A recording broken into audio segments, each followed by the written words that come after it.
Hello. In this video we're going to go over the basics of Pythagoras' theorem. Here we have the definition. It states that in a right-angled triangle, and that's important, it has to have a right angle, the square of the hypotenuse, which is this area, is equal to the sum of the square of these two sides, of the other two sides. This is often what we represent as a squared plus b squared equals c squared. And we could assign a, b and c as the lengths of our triangle. The only one that really matters there is c being the hypotenuse, which is the longest side of our triangle and the side opposite of the right angle. Now, Pythagoras' theorem can be used in a multitude of ways. Here we have just a few. So the first way that we can use it is we can check if a triangle is right-angled. Because remember, if a triangle is right-angled, then Pythagoras' theorem holds. So here, what we do is we take the equation down here, a squared plus b squared equals c squared. We then label our sides so we know which one corresponds to which. We substitute them in and solve. Now, because we don't know if this is true, we're just going to have this part over here, a squared plus b squared. So we put in 3 squared plus 4 squared, which will give us 9 plus 16, which is 25, which is 5, which is c squared. Now we know that the triangle is right-angled, and you're expected to write as a squared plus b squared equals c squared. The triangle is right-angled. I don't have room here, so I won't write it, but in an exam or in a homework solution, you're expected to write that yourself. We don't have much room for number 2, so we'll try to make it small. Again, label our sides a, b, c.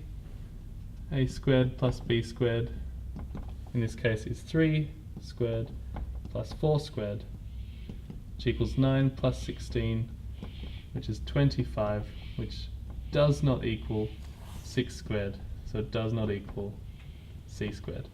Then again you would write as a squared plus b squared. I'll write out the first part. As a squared plus b squared, this time you write does not equal c squared. This is not a right angled triangle.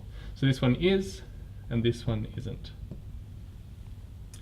Now we have the question where we're asked to find the length of the missing side. Both of these have to be right-angled triangles for us to use Pythagoras' theorem. So in the first one, we can take Pythagoras' theorem, or the equation a squared plus b squared equals c squared. Again, we label them if we need to, which means we're going to get 2 squared plus 3 squared equals c squared, which is 4 plus 9 equals c squared. We flip it so we have the variable on the left side of the equation. 4 plus 9 is 13, so we get 13. C is the square root of 13. We need to remember our units, so it's going to be root 13 meters. We want to leave it like that if it says exact value. If it says to 2 decimal places, then we would put the required decimal places. But if it doesn't say anything, we leave it in exact value. The next one, we know the hypotenuse, so it's a bit more of a difficult question when we're trying to find the other side. But we do the same thing. Label our sides a, b, c. Use the equation a squared plus b squared equals c squared. We put in a being 2 squared plus, we don't know b, so we put in b squared equals 4 squared, which gives us 4 plus b squared equals 16. So b squared is going to be 16 minus 4, which is 12.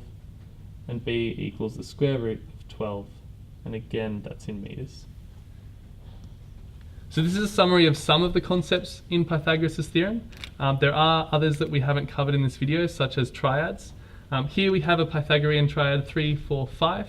A triad is just a collection of three numbers that fit in Pythagoras' theorem or solve the equation. I hope that video has helped you. If you have any questions, please see your teacher. Thank you.